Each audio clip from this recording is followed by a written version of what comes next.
শুভ সন্ধ্যা বন্ধুরা, খুব চটজলদি একটা খুব সুন্দর রেসিপি নিয়ে চলে এসেছি। তার জন্য লাগবে টাটকা পনির। তো পনিরগুলো প্রথমেই চোখো চোখো করে কেটে নিয়ে নুন কাশ্মীরি লঙ্কার গুঁড়ো দিয়ে হালকা করে ভেজে নেব। পনির বেশি ভাজলে শক্ত হয়ে যায়। আর ভাজার জন্য নিয়ে নেব ঘি আর সাদা তেল।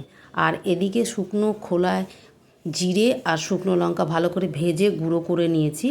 আর নিয়েছি পোস্ত, কাজু আর কাঁচা লঙ্কা ভালো করে পেস্ট করে নিয়েছি। এখানে কাপে দই আর চিনি ভালো করে ফেটিয়ে রেখে দিয়েছি। আর কড়াইয়ের মধ্যে পনিরগুলো তুলে নিয়ে যেটুকু তেল থাকবে তার মধ্যে দিয়ে দেব গোটা গরম মশলা আর তেজপাতা। যদি খুব তাড়াতাড়ি সুন্দর একটা রেসিপি রান্না করতে চাও, এই রেসিপিটা একবার ট্রাই করে দেখতে পারো। খেতেও খুব সুন্দর আর সময় লাগে একদম কম। তো সমস্ত পনিরগুলো তুলে নিয়ে বেঁচে থাকা তেলে দেখছো যে গোটা গরম মশলা তেজপাতা দিয়ে দিয়েছি। 2-1 সেকেন্ড ভালো করে নাড়াচাড়া করে নেব। আর এইবার হচ্ছে ওই যে কাজু, পোস্ত আর কাঁচা লঙ্কা পেস্ট করে রেখেছিলাম সেইটা দিয়ে নাড়িয়ে চাড়িয়ে নেব। আমরা জানি কাজু, পোস্ত এইসব জিনিস দিয়ে কড়াইতে দিলেই এটা কিন্তু খুব তাড়াতাড়ি বসে যায়। তাই সমস্ত যা যা সামগ্রী লাগবে হাতের কাছে রেডি করে নিয়ে রান্নাটা করলে রান্নাটা খুব সুন্দর হয়। খুব ভালো করে নেড়েচেড়ে অল্প একটু নুন দেবো, কেন কি পনির ভাজার সময় আমি পনিরে নুন দিয়েছিলাম। তো এই অবস্থাতেই নুন চিনিটা মানে দেখে নিতে হবে। বেশি পোস্ত জিনিস রান্না করলেও কিন্তু ব্যাপারটা খুব টেস্টটা খারাপ হয়ে যায়। তো আর কি, এইবার ওই যে ভাজা মশলাটা ছিল সেই ভাজা মশলাটা পরিমাণ মতো দিয়ে দেবো। আমার এখানে বেশি আছে, আমি সবটা দেবো না। তা তোমরা যেভাবে ঝাল খাবে সেই আন্দাজে দিও।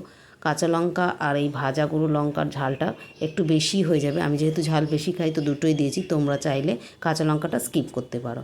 এইবার ভালো করে নাড়িয়ে চাড়িয়ে হচ্ছে গিয়ে তোমার ওই দইটা দিয়ে দেবো। দইটা খুব ভালো করে ফেটিয়ে নিয়েছি। আর এই সময় কিন্তু গ্যাসের ফ্লেমটা একদম কম করে নিতে হবে। আর চিনি যদি কম হয় ওপর থেকে দিতে হবে। আমি যখন রান্না করেছিলাম ফ্যাটানো অবস্থায় চিনি দিয়ে ফেটিয়েছিলাম, তবুও চিনি কম হয়েছে, তাই আমি এখনই দিয়ে দিচ্ছি। আর আরেকবার টেস্টটা করে দেখে নিচ্ছি নুন চিনির ব্যালেন্সটা ঠিক আছে কি না। আর ওই যে ঘিতে সুন্দর করে লাল লাল করে তোমার পনিরগুলো ভেজে রেখেছিলাম, ওই ঘি আর সাদা তেলে ভাজা পনিরটা এখন দিয়ে দিচ্ছি। আর বেশিক্ষণ রান্না করার দরকার নেই, অল্প নেড়েচেড়ে।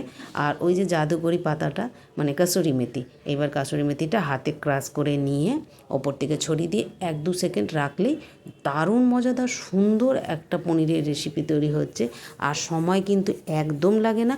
আমি তোমাদের বলবো অবশ্যই এই রান্নাটা একবার করে দেখো। ভাত মানে ফ্রাইড রাইস, রুটি, পরোটার সঙ্গে সত্যি দারুণ লাগে। আর মুখ পাল্টাতে এই পনিরের রেসিপির আর জুড়ি মেলা ভাত। তো পনিরের এই তরকারিটা রেডি অ্যান্ড সার্ভ। এটার কি নাম দেবো তোমরাই কমেন্ট করে জানিও। আজ এইটুকু, টাটা, বাই। দেখা হচ্ছে আবার কোনো নতুন ভিডিওতে।